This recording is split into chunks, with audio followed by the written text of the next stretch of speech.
Neat paper leakage అంశంపై సాగిన సుదీర్ఘ పోరాట ఫలితంగా కేంద్ర విద్యాశాఖ మంత్రి ధర్మేంద్ర ప్రధాన్ రాజీనామా చేయడాన్ని విద్యార్థి ప్రజా సంఘాలు తమ విజయంగా అభివర్ణించాయి. ఢిల్లీ నుంచి గల్లీ వరకు విద్యార్థులు, యువజన సంఘాలు, ప్రజాస్వామ్య శక్తులు నిర్వహించిన నిరంతర పోరాటాల ఫలితంగానే ఈ పరిణామం చోటు చేసుకుందని వ్యాఖ్యానించారు. ఎంతటి అధికార అహంకారమైన ప్రజా ఉద్యమాల ముందు తల వంచుక తప్పదని ఈ సంఘటన మరోసారి నిరూపించిందని స్పష్టం చేశారు. అలాగే నీట్ పేపర్ లీకేజీ వంటి ఘటనలు దేశ విద్యా వ్యవస్థ విశ్వసనీయతను తీవ్రంగా దెబ్బతీశాయని నాయకులు మండిపడ్డారు. విద్యను కార్పొరేట్ లాభాల కోసం తాకట్టు పెట్టే కేంద్ర విధానాలను వెంటనే ఉపసంహరించుకోవాలని, విద్యార్థుల భవిష్యత్తుకు భరోసా కల్పిస్తూ విద్యారంగ సమస్యలకు శాశ్వత పరిష్కారం చూపాలని డిమాండ్ చేశారు. నీట్ పరీక్ష పేపర్ లీక్ కావడం వల్ల ఆందోళన చెందినటువంటి విద్యార్థులు దాదాపు 22 మంది దాకా ఆత్మహత్యలు చేసుకుంటున్నటువంటి పరిస్థితి.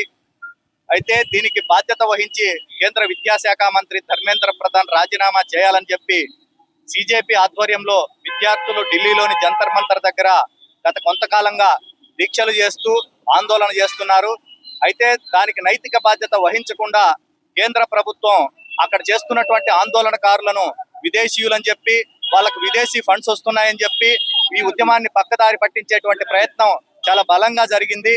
అయితే అటువంటి వాటికి ఏమీ లొంగకుండా సోనం వాంగ్చుక్ రాజీనామా నిరాహార దీక్షను విరమింపజేయాలని చెప్పి గట్టి ప్రయత్నం జరిగినప్పటికీ విద్యార్థుల మీద లాఠీ చార్జీ చేయడం జరిగింది. అయితే పోలీసుల ముసుగులో ఉన్నటువంటి ఆర్ఎస్ఎస్ బీజేపీ గూండాలే ఆ లాఠీ చార్జీ చేసినటువంటి వాటిలో ప్రధానమైనటువంటి పాత్ర పోషించినటువంటి సందర్భం. దాన్ని వ్యతిరేకిస్తూ కూడా మనం కూడా ఈ గత 2-3 రోజుల నుంచి అనేకమైనటువంటి కార్యక్రమాలు చేసినాం. అయితే ఈ రోజు జరిగినటువంటి ప్రజా ఉద్యమాలకు తలొక్కి మోడీ అహంకారం మీద దెబ్బ కొట్టినటువంటి చరిత్ర ఈ రోజు విద్యార్థి ప్రజా ఉద్యమాలకు దక్కిందని చెప్పి నేను అనుకుంటున్నా.